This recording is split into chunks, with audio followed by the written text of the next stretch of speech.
మనం కష్టపడడానికి ముందుకు రామా? ఎందుకు ఇలా జరుగుతుంది? దీనికి ముందుకు మాలలు నడుము కట్టి ముందుకు వస్తే ఎంతలా ప్రభుత్వం అయినా బుద్ధి చెప్పడానికి మనం సిద్ధంగా ఉన్నాం.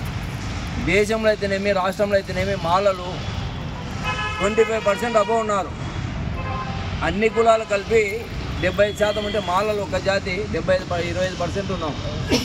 దీన్ని రిజర్వేషన్ ముందుకు పోవడానికి చూడాలి. కానీ మందకృష్ణ గారు ఆయన స్వలబ్ధి కోసము ఈ వర్గీకరణని పెట్టడం కరెక్ట్ కాదు. మందకృష్ణ గారు కూడా ఇప్పుడు స్వలాభాల కోసం అని మనకు లిగాడి పెడితే రేపు రిజర్వేషన్ ఎత్తేస్తారు. ఆ రోజు నువ్వు నేను కొట్లాడినా కూడా వేస్ట్. ఈ రోజు నుండి అది దానికి సన్నద్ధం కావాలని మందకృష్ణ గారిని కూడా అందరం కలిసి పోరాడితే రిజర్వేషన్ ఎక్కడ పోదు. ఇప్పుడు నీ కొద్దీ నువ్వు, మా కొద్దీ మేము, మాలలుగా మేము, మా ఎంఆర్పిఎస్గా నువ్వు ఇచ్చేస్తే దానికి రిజర్వేషన్లు కూడా ఎత్తేయడానికి సంసిద్ధమైంది ఈ బీజేపీ ప్రభుత్వం అయితేనేమి, ఎన్డీఏ కూటమి అయితేనేమి ఈ రిజర్వేషన్లు ఎత్తేయడానికి సంసిద్ధమైంది. దీనికి మనము ఎదురొడ్డకపోతే ఈరోజు నష్టపోయేది మాలమాది అన్నదమ్ములమైన మేము ఎంతో నష్టపోతాం. ఆ నష్టాన్ని ఇచ్చేయాలంటే ఖచ్చితంగా రేపు జరగబోయే మాలలు నిద్రమత్తులో లేచి రేపు డిసెంబర్ 1వ తారీఖు జరగబోయే మాలల సింహగర్జనను ఖచ్చితంగా జయప్రదం చేయాలని ఈ ఆళ్లగడ్డ నియోజకవర్గ ప్రజలకు విజ్ఞప్తి చేస్తూ, మాలలారా నిద్రమత్తులో లేండి. మనము లేకపోతే ఈరోజు లేకపోతే రేపు పొద్దున మన పిల్లలు అడుగు తినే పరిస్థితి వస్తుంది.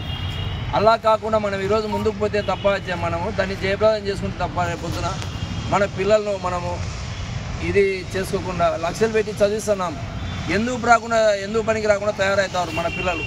అది కాకుండా ఇక్కడికి పిలిపించిన దశంప్రసాద్ గారికి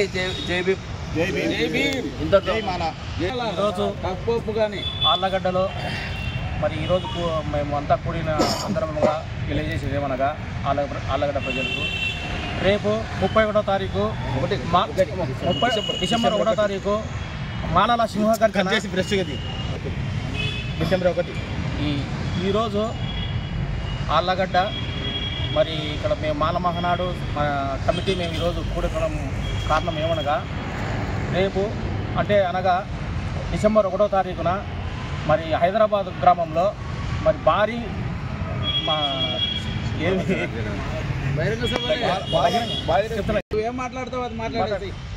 ఈరోజు ఆళ్లగడ్డ గ్రామంలో మరి మేము మాల మహానాడు కమిటీ ఈరోజు కూడిక కారణంగా ఏమనగా రేపు హైదరాబాదు పట్టణంలో మరి మాలల సింహగర్జన భారీ సభ జరుగుతున్నది.